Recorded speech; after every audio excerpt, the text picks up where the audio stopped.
Quick disclaimer, this show isn't for losers, but it is about losers. Have fun.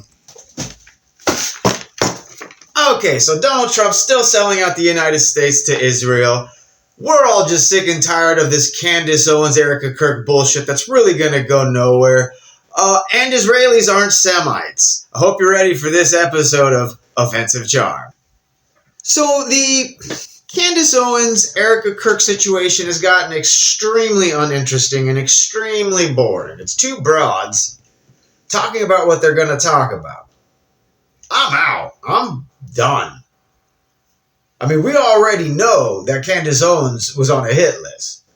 We already know that Zionists had every intention of blackmailing her or framing her or doing something to shut her up. And then she goes and has a meeting with Erika Kirk, who, by the way, who the fuck is Erika Kirk? She was married to a guy that a lot of us liked. That's it. That's it. She's nobody. Well, she's not nobody. She's the Mossad agent. She's clearly embedded. When you actually pay attention to her history, like the fact that she's banned from Romania because of child trafficking. Erika Kirk is banned from Romania because of child trafficking. Now, if I had to pick sides, I'd pick Candace's side, but she keeps talking about what she's going to talk about. I don't think they should have had that meeting in the first place. A closed-door meeting with Erika Kirk? Why? What's the point? They've turned Turning Point USA into Jewing Point USA. It is now a Jewish organization. I mean, it was always a Jewish organization, but they hid that because what they were trying to do is get conservative Christians on their side with Charlie Kirk. Unfortunately, Charlie Kirk started asking the questions they did not want to answer, so they killed him. This is all very basic, plain and simple stuff. We know Israel is capable of this stuff. They do it all the time. If you ask me, the last couple of attacks were clearly Israeli false flags. For those of you who aren't familiar with the Hannibal Directive, Israelis have plans. They will kill their own. They will kill their own to avoid capture, but the fact of the matter is they will kill their own, and if they get away with it, they'll blame it on the Palestinians, or they'll blame it on Muslims when they did it themselves. They do it all the time. They can't be trusted. Erika Kirk can't be trusted. Turning Point USA cannot be trusted. Why would you have a meeting with those people, Candace Owens? It doesn't make any fucking sense. Your credibility is on the fucking line. So many people have decided to turn against you, Candace Owens, because you're just participating in sensationalism. You used to bring the facts, you used to bring the receipts, but for the past few weeks, it's basically, how am I going to get out of this death threat? That's what I see. I see Candace Owens backing down. She's eventually going to side with Erika Kirk. They're going to come to some sort of bullshit agreement. And I'm just speculating here.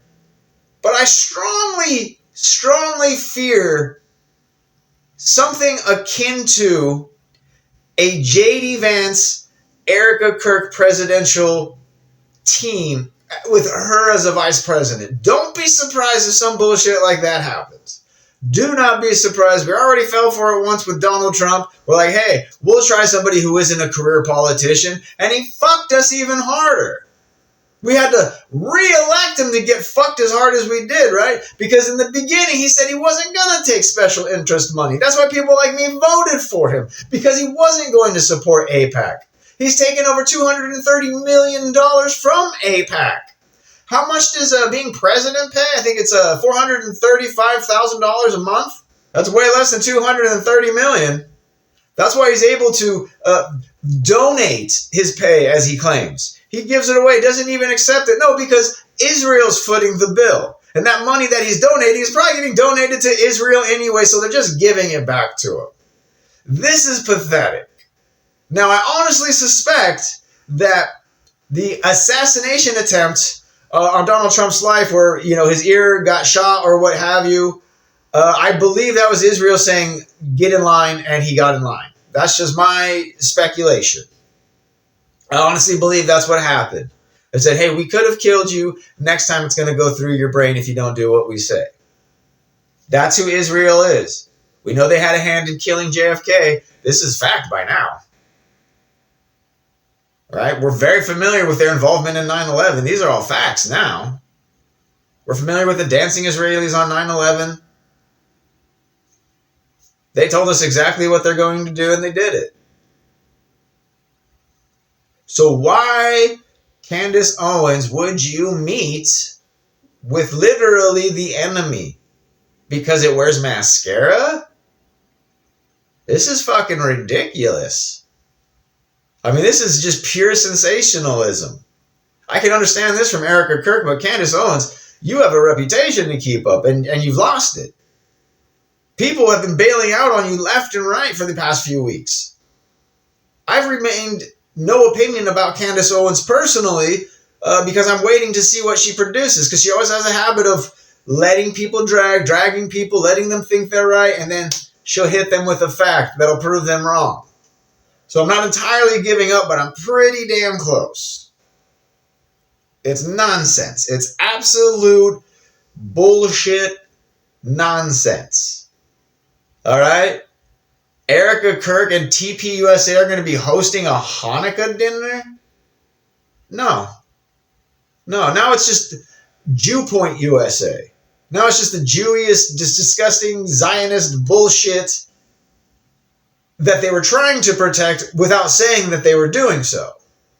Once they killed Charlie Kirk, they're like, fuck it, we might as well go full Jew. Never go full Jew. It's fucking ridiculous, dude. It's sad and it's pathetic. And this is the current state of our American politics. We got a couple of broads who aren't elected officials. They're nobody. They're fucking nobody. And we give a shit about this? I don't. I'm more concerned with the fact that Donald Trump keeps selling out America to Israel. By the way, Israelis, Zionists, are not Semites. Palestinians are Semites. Israelis who aren't Semites are killing actual Semites. Israelis are the anti-Semites. I can't say it any plainer than that. The Jews currently living in Israel and the biblical Jews of Israel, two totally different people. Well, Israel in the Bible was a person. But you guys don't read your Bible, so you don't know that. But it's just this bullshit nonsense, these Judeo-Christian values that don't even exist. That's like me saying I have skinhead Crip values. Literally Judeo-Christian values. I might as well say I have white supremacist black power values, because they don't align. Especially with Talmudic Jews. They have a covenant with Satan. Talmudic Jews, which is very, very new, by the way. The Talmud is ridiculously fresh compared to the Torah and the Old Testament and even the New Testament.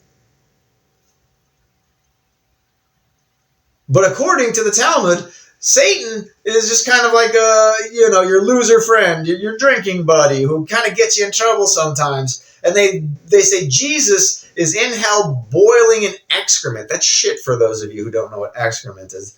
According to the Talmud, Jesus is in hell boiling in shit. Satan's just kind of a buddy. Satan's that guy that gets you in trouble and you go, oh, hey, you get out of here, Satan. My wife's mad at me for staying out all night with prostitutes. You get out of here. People go to Israel to avoid prosecution for pedophilia. Israel protects pedophiles and sex offenders. 61% of Israeli men don't see forced sex as rape. How are we even associating with these people? We've seen how they treat black people. We've seen how they treat minorities. The civil rights movement of the mid-60s was a complete and utter hustle and sham. Notice that's when anti-Semitism, the term anti-Semitism was created right after the civil rights movement. The civil rights movement was created so the Jews could go like, oh, well, we're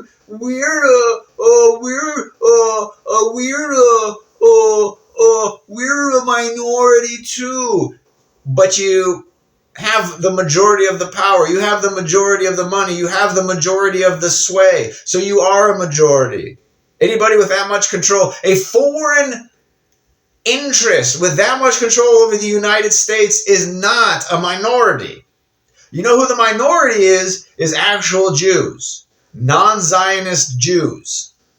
That's who the minority is. There's no Christians for Jews. That doesn't exist. The Jews stopped being the chosen people when they demanded that Jesus was murdered. They gave up that right. And immediately that right, the chosen people, that moniker went to the believers of Jesus Christ. They were the chosen people. They gave it up because they didn't want to give up their blasphemous ways.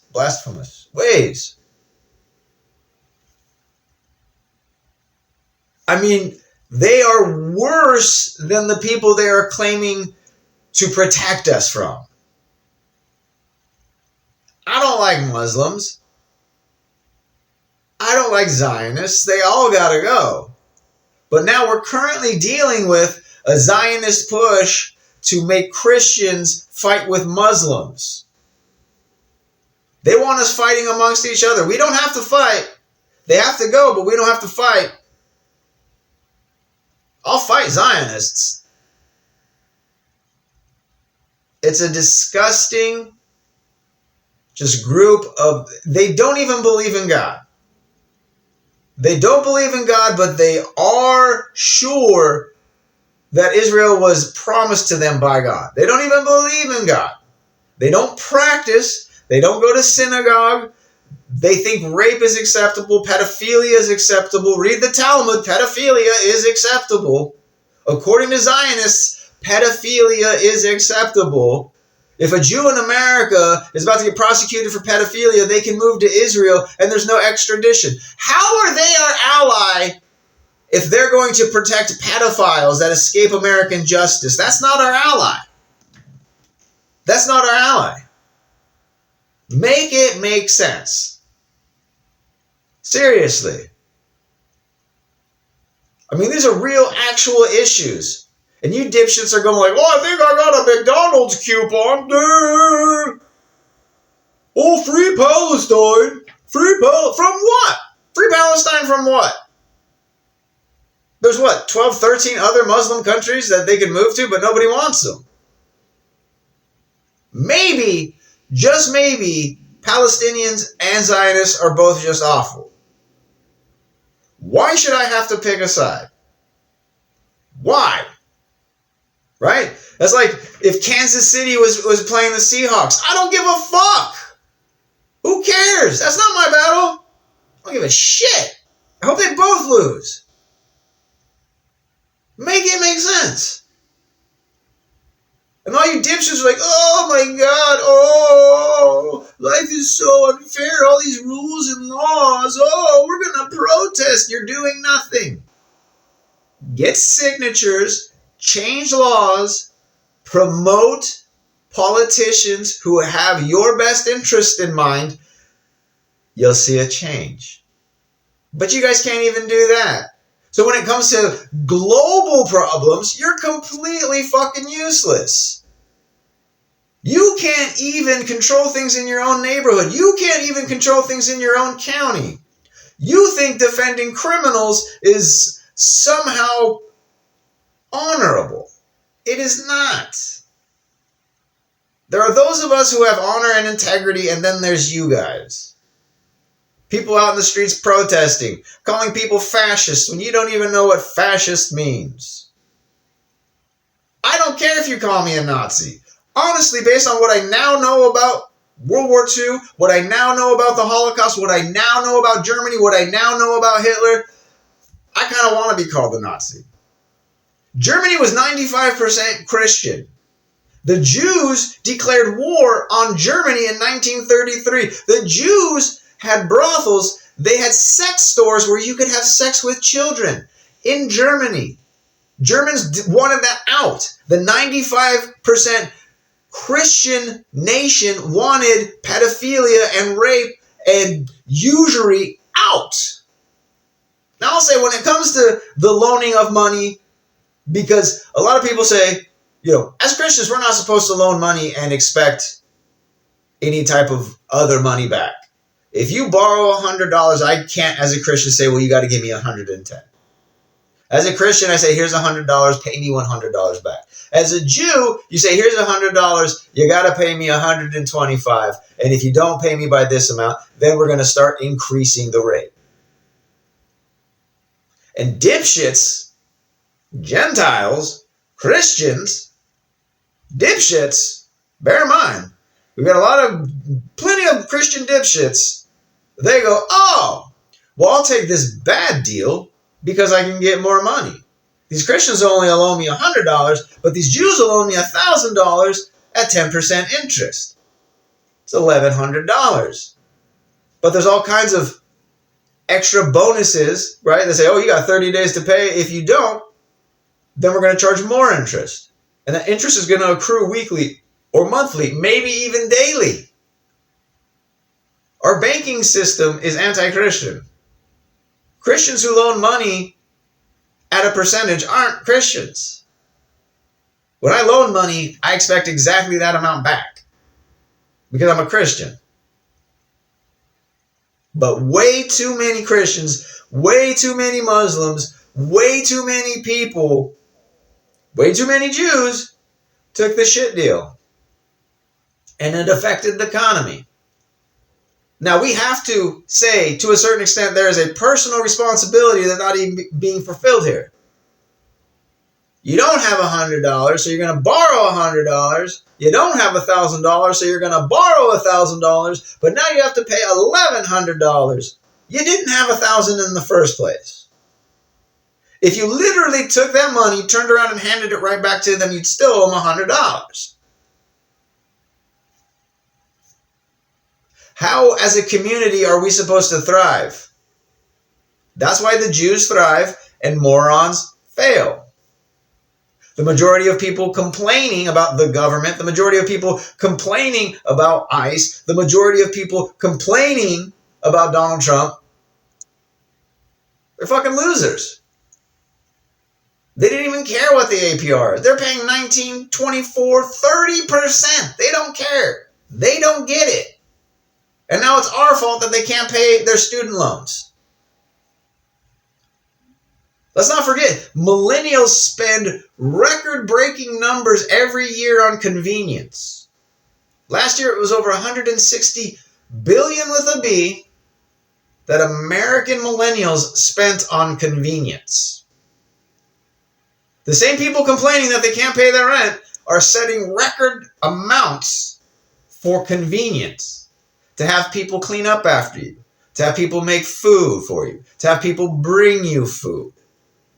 To have other people work on your car. To have a subscription service for movies that you really don't want to watch in the first place. If Netflix was free, you'd probably hardly use it at all. It's not that great. But you do all this shit. You subscribe to services where you're contractually obligated to pay for a year for something that you're probably going to need a tenth of that time. For something you're probably going to use a tenth of that time.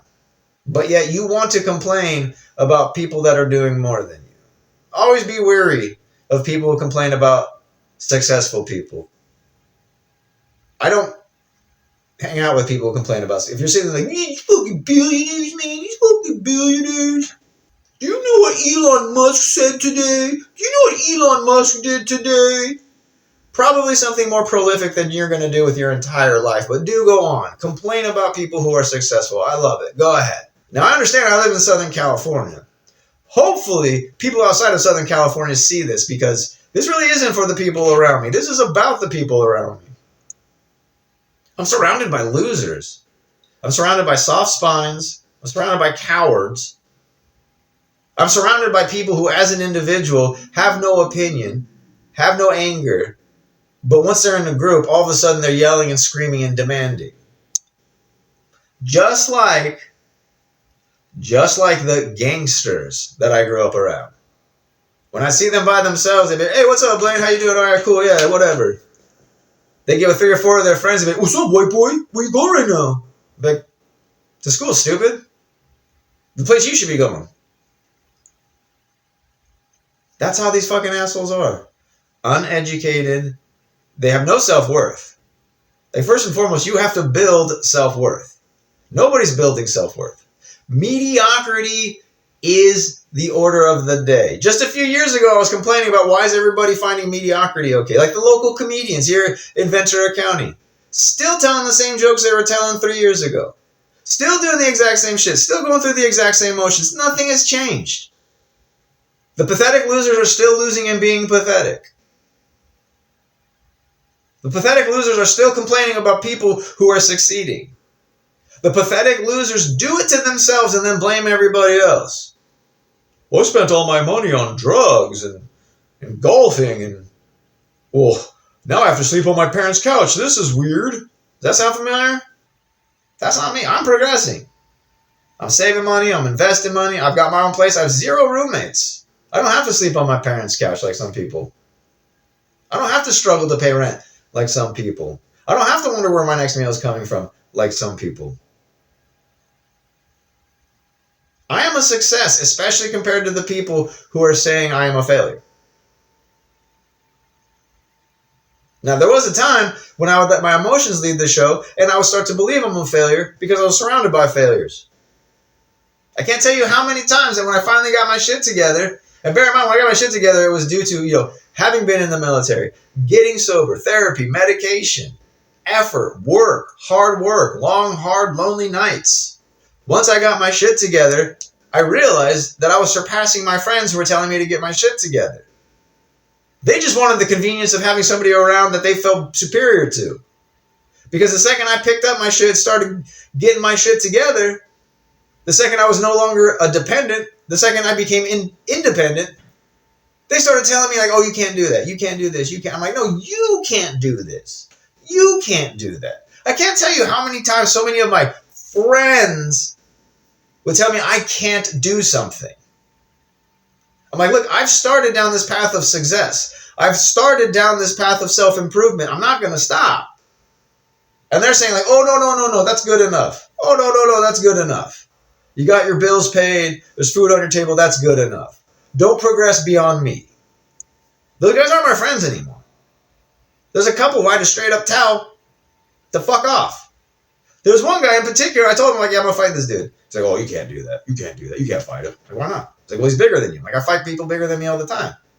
That's who I prefer to fight. I'll go out of my way to avoid fighting someone my size or smaller. I only like to fight guys bigger than me. And I've got the scars to prove it. Oh, he's bigger than you. Yeah, but he doesn't know how to fight. Well, it doesn't matter. How does it not matter?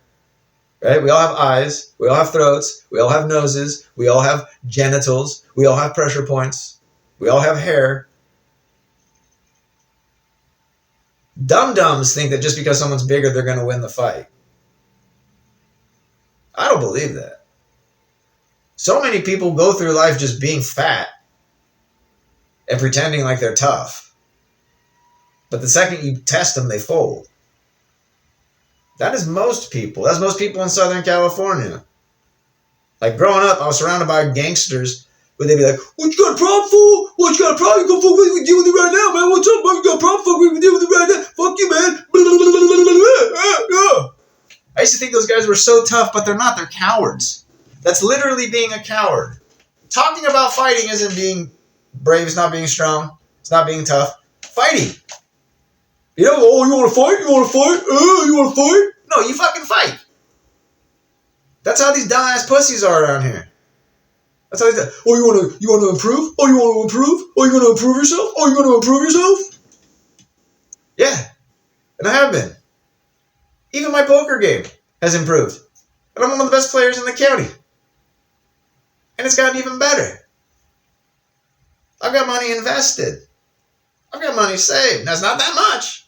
Not rich by any means. But I'm dialed in. Next year's already covered. And if I do this again, the year after that's going to be covered. And if I do this again, the 5 years after that's going to be covered. And if I do this again, the 10 years after that's going to be covered. Now I can struggle and have to work a second job to pay car payments. Or I can take the $6,800 a year it would cost me just in insurance and gas, save it, invest it, and in a few years just buy whichever car I want. I'll gladly walk and take the bus for a few years if it means that in those few years I'm going to have a BMW when I'm done. You're going to finance a Nissan and wonder why you can't get ahead. You're going to make minimum payments and wonder why you can't get ahead. I'm about nothing but self-improvement. I'm a Christian now. I used to be an atheist. I got to say, what turned me to a Christian was the assassination of Charlie Kirk. Literally, while I was watching him die, I thought, God is real. Because for evil like that to exist in the world, for somebody to justify killing Charlie Kirk, there is such a high level of evil in this world. The only way to combat it is with an extreme level of good. I already subscribed to Christian principles. I don't lie. I don't cheat. I don't steal. I don't covet the neighbor's wife. I don't do any of that shit. I mean, I will look at her butt, but I won't covet her. I already did all that stuff. If you lie, if you cheat, if you steal, I don't got time for you. Ask my friends. If you cheat on your lady, I'll tell them. I'll tell on you. If you go out with me and you think it's okay to cheat on your wife in front of me, it's not. It's absolutely not. I will tell on you. I'm not cool. I don't give a shit. I'd rather be right than cool. I'd rather respect the agreement that these two married people joined into, whether or not one of them chooses to respect it or not. The simple fact that we don't take marriage seriously is one of the huge failure factors in our society. There's just so many people who look at me and say I'm wrong because I'm not sitting in your little pity party. There's so many people who just react emotionally instead of accepting the fact that, well, feelings are facts. Feelings are not facts. All y'all just let your feelings run the show, and your feelings are just your brain panicking as a result of a lack of information. So many times when you react emotionally, almost every time you act emotionally, you're going to be wrong. Because you're going to be assuming things that aren't true, which is going to cause you to get sad or mad. Say you've got a girlfriend. You call her at 10 o'clock at night on a Friday, she doesn't answer. You call her again at 11:30, no answer. You call her again at midnight. There's a lot of different things that could be happening. Her phone could be off. Her phone could be dead. She could be with family. She could have fallen asleep. Yeah, she could be out with another dude. Yeah, she could be out doing shit that you don't approve of. It really depends on who you are on the inside. If you're a spineless coward, then of course she's out cheating on you. But if you're a man, you're not going to know until you get more information. So it's pointless to react.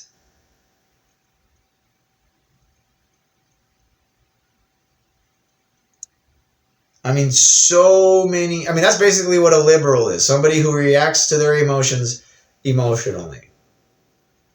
If you're offended by what you hear in public, don't go out in public. If you're offended by what you hear at a comedy show, don't go to comedy shows. You guys just... it's sad. It's sad.